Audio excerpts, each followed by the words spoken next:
Hi guys, on YouTube. I am angry, very angry with the way the world is going right now. Everything sucks. It's just not like it used to be. I want to talk about the stupid carbon tax, which Trudeau wants to put in our country, and they want to charge up to $170 a ton for carbon, and we don't even have much carbon here. We only put out 2% of the world pollution in Canada. So BC's had it now for over 12 years, and they hadn't done a thing to clean up the environment out there. It's still the same as it was 12 years ago, or even more now, because more cars on the road. And cars nowadays are a lot cleaner than what they used to be, like 20, 30, 40 years ago. And so anyways, I'm just angry at Trudeau for doing this. Now smarten up, Trudeau.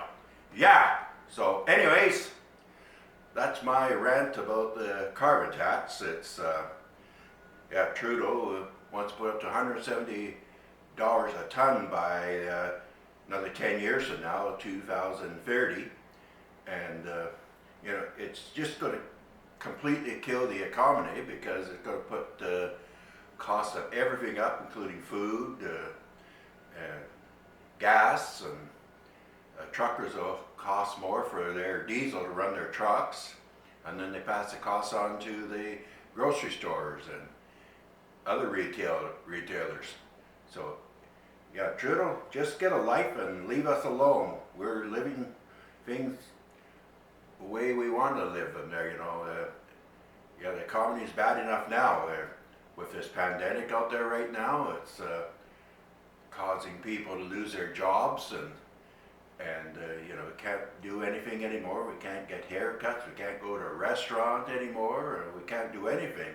We can't go out and do karaoke, and we could do it, if they want to.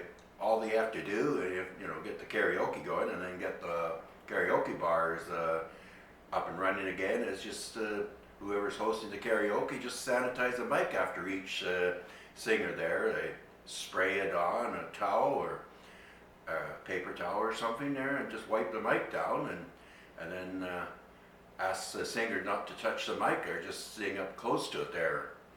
And that would solve that problem, because you go to church and they have the worship bands up there singing in the front, and there's never been any problems with them spreading the virus, because they got them spread 2 meters apart on the stage of each one, and got shields in front of the singers to keep any transmission of the virus at bay. So, just think about that.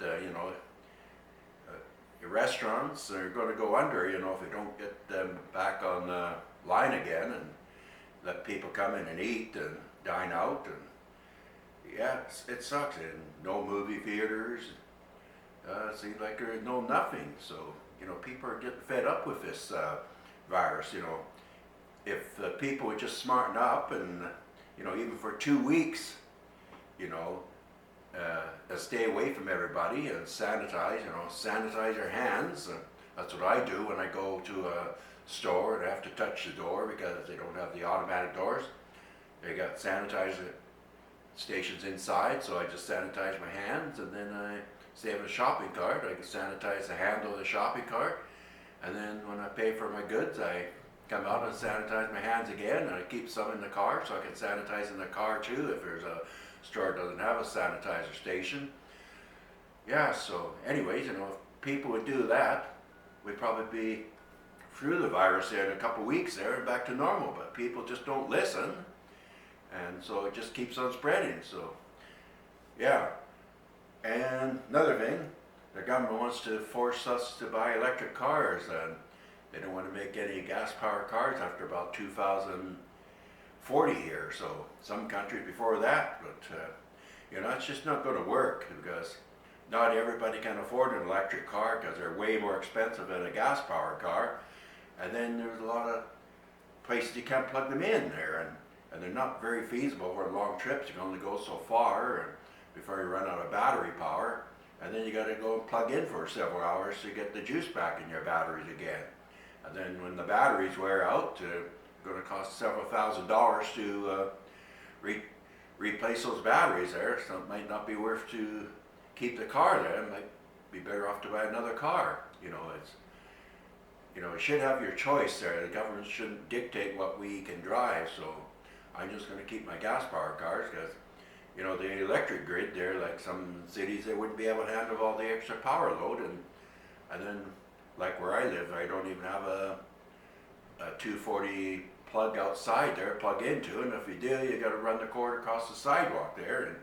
And most jurisdictions, that would be illegal to run the wire across in case anybody trips over it there. So, it's another fault. And then if you live in an apartment building there where you can't plug in there, how are you going to charge up your car? So just leave us alone and let us drive our gas-powered cars, and everybody be happy. Yeah! So anyways, what else are we going to talk about there?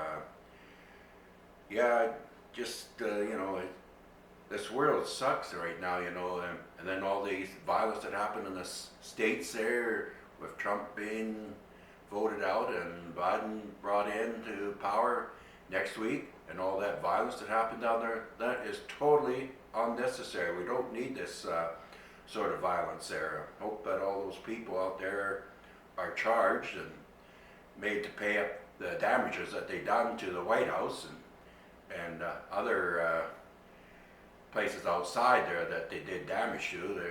You can protest peacefully, but you don't need any violence. And so, anyways, that's my rant about that. And so, I just feel like throwing in the towel. Yeah, I'm going to throw the towel. I'm going to throw my hat in too. There.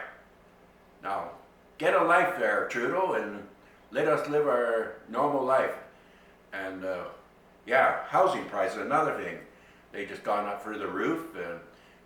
25 years ago, you could buy a house in Calgary for around $100,000, and now you got to pay about $600,000 to the same house, and the wage is not kept up to it there. How are you supposed to afford a house nowadays there? And that's why there's so many homeless people out there nowadays, because you can't afford to pay, the lifetime savings on a stupid house. So. So anyways, we got to get that cleared away too. We got to get the housing prices more reasonable, and car insurance rates, they're up through the roof too, and I've been paying car insurance there ever since I started driving. I was 16 years old. I probably paid more in insurance over the years than it cost to buy 2 or 3 new vehicles over the years. So, and then they just like auto repairs, they're up through the roof too, and the stupid carbon tax doesn't take the money away from us there. It gives a less incentive because we've got less money to spend to buy a new car, which is more environmentally friendly, and also we want to keep our old cars there. It's taking the money away that we could use to do tune-ups on it there. So it just makes the environment worse. So anyways, that's my rant for the day. Bye! Yeah!